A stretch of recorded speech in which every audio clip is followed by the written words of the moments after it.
Good morning students. आज मैं आपको सवैये कविता के प्रश्न उत्तर समझा रही हूँ।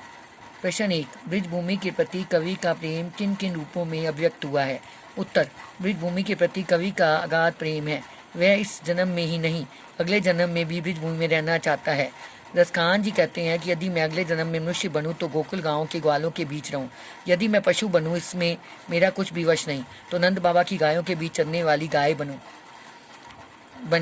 यदि वह निर्जीव पत्थर भी बने तो उस गोवर्धन पर्वत पर स्थान मिले, जिसे श्री कृष्ण ने इंद्र के अभिमान को तोड़ने के लिए छत्र के समान अपनी उंगली पर धारण किया था। यदि मैं पक्षी बनूं तो यमुना के तट पर कदम्ब के वृक्ष की डालियों पर निवास करूं।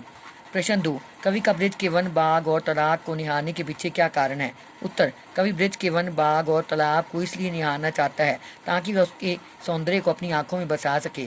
इन सभी का श्री कृष्ण के साथ अनन्य संबंध रहा है, इसलिए कवि को इन्हें निहारने में असीम सुख की अनुभूति होती है। इनमें वह श्री कृष्ण की झलक पा सकता है। एक लकुटी और कमरिया पर कवि सब कुछ न्यौछावर करने को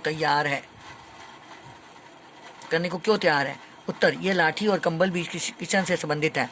जब श्री कृष्ण गाय चराने जाते थे तब इसी लाठी को लेकर जाते थे। कृष्ण इसी काले कंबल को ओढ़ते थे। अतः उन दोनों वस्तुओं का श्री कृष्ण के होने की वजह से कवि के लिए उनका अत्यधिक महत्व है। वह श्री कृष्ण का भक्त और प्रेमी है। अतः इन दोनों वस्तुओं से कवि का लगाव होना स्वाभाविक है। इनके आगे उनसे सांसारिक वस्तुएं तुच्छ प्रतीत होती हैं, इसलिए वह इन दोनों चीज़ों के बदले सब कुछ न्यौछावर करने को तैयार हो जाते हैं।